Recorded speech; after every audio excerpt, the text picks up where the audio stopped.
Hi, I'm Scott with biblestudying.net, and in this study we're talking about the existence of God, or the belief in God's existence, and we're going to examine that in light of our scientific understanding and logical and rational analysis. And so we sort of left off with outlining where we're going to go, and the next thing we're going to do is to talk about some basic scientific principles that are going to be involved here, so that we can show that what we're doing is consistent and is based upon our scientific understanding, logical assessment, rather than in contradiction of it.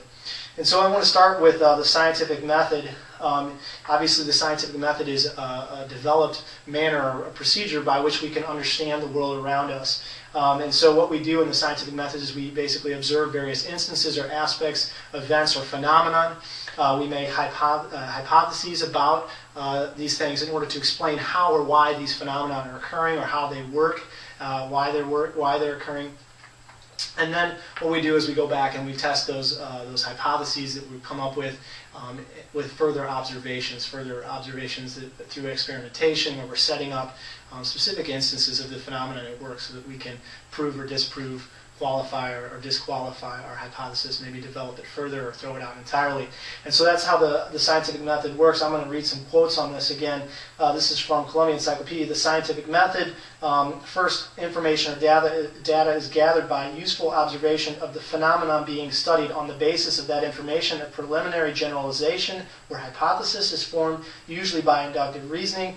And then it goes on to say that this will then be tested by further observations and experiments. Britannica says, science, any system of knowledge that is concerned with the physical world and its phenomena, unbiased observations, and systematic experimentation in general. Science involves a pursuit of knowledge covering general truths or the operation of fundamental laws. The next quote is also from Britannica on scientific theory. It says, scientific theories are devised to explain these various phenomena that we're studying in the world around us. So the scientific theories are to explain these phenomena in a scientifically rational manner. In attempting to explain things and events, scientists employ careful observations and experiments, reports of regularities, and then 3 systematic explanatory schemes. When empirical laws are able, the scientist may advance a systematic scheme or scientific theory to provide an accepted explanation of why these laws obtain or why these phenomena are occurring based upon our observations. So science is attempting, through observation and testing, to understand or explain how and why various phenomena are occurring. So one of the important aspects of science, and a fundamental aspect of the world around us as we study these phenomena, is cause and effect. Cause and effect is a very important principle in science. Is something that we rely on and assume. Explaining how and why phenomena occur involves hypothesizing necessary conditions or the potential possible causes for various phenomena. And so science relies very heavily on this, and it typically seeks an explanation of the phenomena that we're observing through cause and effect. And so I'm going to read some quotes to that effect. This is from the Oxford Pocket Dictionary. It says, causality, the relationship between cause and effect, the principle that everything has a cause. This is from the UXL Encyclopedia of Science. It says, scientists have traditionally had a rather strict cause and effect view of the natural world. And we'll talk why about that in a second. This is the next one's from the International Encyclopedia of the Social Sciences. It says, causal explanations are preferred in science because they specify why some phenomena occurs rather than simply that or when it occurred. This focus on causations allows scientists to predict, and in some cases control, phenomena. Preference for causal explanations has led to procedures for testing cause and effect relationships. And the next quote is from Columbia Encyclopedia. It says, on causality, causality in philosophy is the relationship between cause and effect, the scientific conception that given circumstances under controlled conditions must inevitably produce standard results generally accepted by philosophers. They're scientists and philosophers. And it goes on to talk about Immanuel Kant, a philosopher who thought that the idea of cause is a fundamental category for understanding. And of course, this is part of our philosophy of science today. And this is from Columbia Encyclopedia. It says, on naturalism, naturalism limits itself to search for cause and effect and takes little account of reasons, sometimes equated with empiricism. Of course, empiricism is part and parcel of the scientific methodology.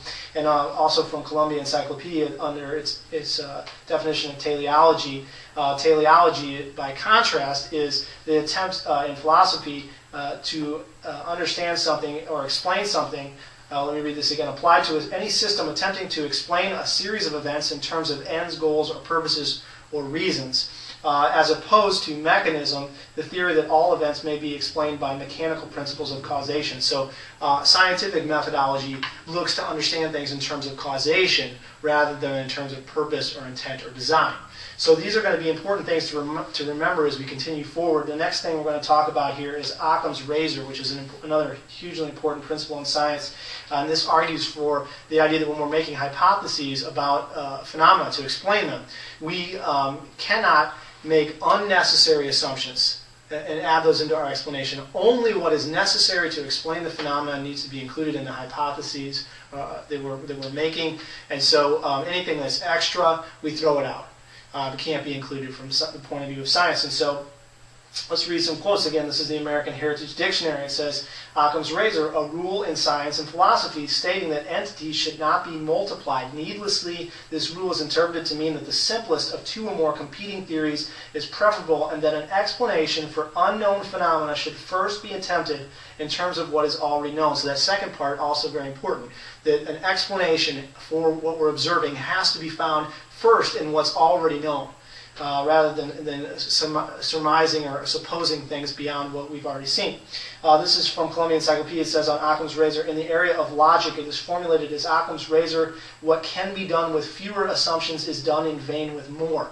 So we'll keep that in mind as we go.